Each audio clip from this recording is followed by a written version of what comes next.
നിങ്ങളുടെ സ്പൗസിന്റെ ബെസ്റ്റ് ഇൻട്രസ്റ്റിനെ കുറിച്ച് തന്നെ ചിന്തിക്കുക. ഏതൊരു മാറ്റർ എടുത്ത് നോക്കിയാലും നിങ്ങളെക്കുറിച്ച് ചിന്തിക്കാൻ നിങ്ങൾ എടുക്കുന്ന അതേ എഫേർട്ടിൽ അല്ലെങ്കിൽ നിങ്ങളുടെ ഇൻട്രസ്റ്റ് സംരക്ഷിക്കാൻ നിങ്ങൾ എടുക്കുന്ന അതേ ഇൻട്രസ്റ്റിൽ നിങ്ങളുടെ സ്പൗസിന്റെ ഇൻട്രസ്റ്റ് കൂടി പരിഗണിക്കാൻ വേണ്ടി ശ്രമിക്കുക എന്നുള്ളതാണ്.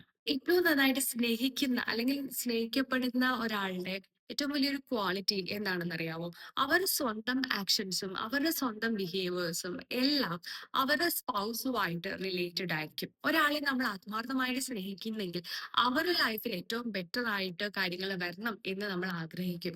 ആ ഒരു തോട്ടും ആ ഒരു ഫീലിങ്സും വരണമെങ്കിൽ അത് നമ്മുടെ ലൈഫാണ് എന്നൊരു ചിന്ത വേണം. പലപ്പോഴും പല മിസ്അണ്ടർസ്റ്റാൻഡിങ്സും വരുന്നത് ഈ ലവ് എന്ന് പറയുന്ന ഫീലിംഗ് ബേസിസിലാണ്. ലവ് ഞാൻ നിങ്ങളോട് കഴിഞ്ഞ വീഡിയോയിൽ പറഞ്ഞു. ലവ് എന്ന് പറയുന്ന ഒരു ഫീലിംഗിനേക്കാൾ കൂടുതലും ഒരു ഡിസിഷൻ ആണ്. ഫീലിങ്സ് ചേഞ്ച് ചെയ്യാം.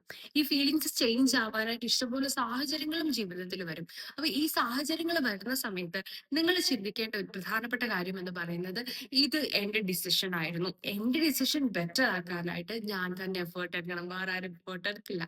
സോ ഞാൻ എഫേർട്ട് എടുത്ത് എന്റെ ലൈഫ് മുന്നോട്ട് പോകണം. എന്റെ ലൈഫ് ശരിയാക്കണം. എന്റെ ലൈഫിലെ ഡിസിഷൻ ശരിയായിരുന്നു എന്നുള്ളത് സ്ഥാപിക്കാൻ വേണ്ടിയല്ല, മറിച്ച് അത് ബെറ്റർ ആക്കാൻ വേണ്ടി നല്ല രീതിയിൽ തന്നെ ഡിസിഷൻസ് മുന്നോട്ട് കൊണ്ടുപോകാൻ വേണ്ടി ശ്രമിക്കുക.